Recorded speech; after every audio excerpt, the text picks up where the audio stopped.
كشف من المركز العربي للتخطيط البديل عن مخطط الغاز الذي نعرف عن هذا المخطط منذ سنوات، ولكن جرى عرض هذا المخطط التفصيلي لخط الغاز والذي جرى عليه تغييرات عن المخطط السابق.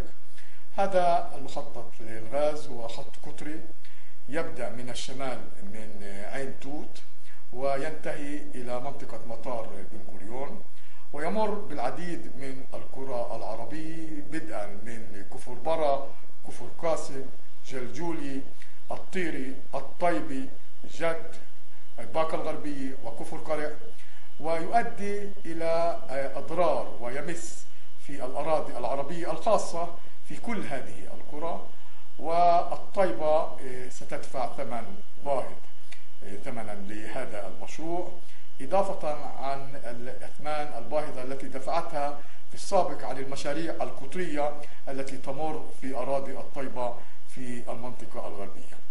فعلى سبيل المثال الطيبة من المشاريع القطرية التي تمر في الطيبة شارع 444، شارع 6، خط الغاز، سكة الحديد، وخط الكهرباء. مجموع هذه المشاريع ستؤدي إلى خسارة الطيبة حوالي 2400 دونم، أي ما نسبته حوالي 13% من مساحة الطيبة، وبالتدقيق حوالي 22% من المساحة الغير مبنية لمدينة الطيبة. هذا ثمن باهظ، أكثر من خمس أراضي الطيبة ستدفعها للمشاريع القطرية.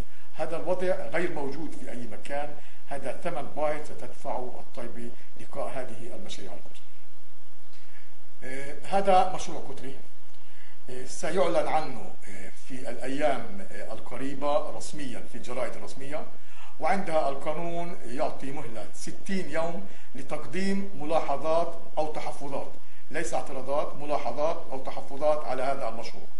والمؤسسة المخولة رسميا لتقديم هذه الملاحظات والتحفظات هي البلدية ولجنة التنظيم، يعني السلطات المحلية. ولذلك نحن قمنا بالاتصال مع لجنة التنظيم ومهندس لجنة التنظيم لإطلاعه على هذه التغييرات، وطلبنا التنسيق مع المركز العربي للتخطيط البديل من أجل تقديم هذه الملاحظات لكي نمنع هذه الأضرار، أو على الأقل نقلل من نسبة هذه الأضرار على أراضي. نحن طلبنا في رسائلنا إلى السلطات المختلفة أن يكون هذا المشروع الغاز أن يكون ضمن الارتداد القائم لشارع 6 حتى نمنع مصادرات أراضي إضافية. وللأسف لم يكن تجاوب مع مطلبنا، وللأسف هذا المشروع وهذا المخطط كما هو الآن هو يضيف إضافي للأضرار التي نجمت عن شارع 6 والأراضي التي دفعتها الطيبة. ستدفع الطيبة ثمنا إضافيا لذلك، ولذلك نحن نطالب في تغيير مسار هذا الغاز، خط الغاز، بحيث يكون ضمن الارتداد لشارع 6 ويمنع مصادرة أراضي إضافية من أراضي الطيبة.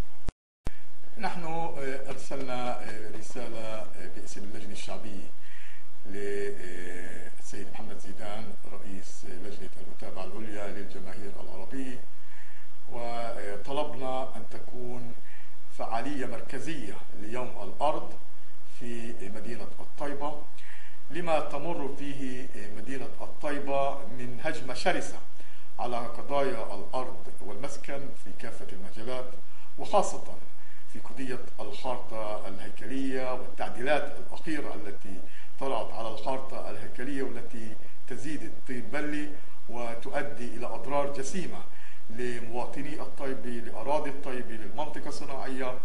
وكذلك مشروع الغاز الذي يلتهم أراضي جديدة من أراضي الطيبة.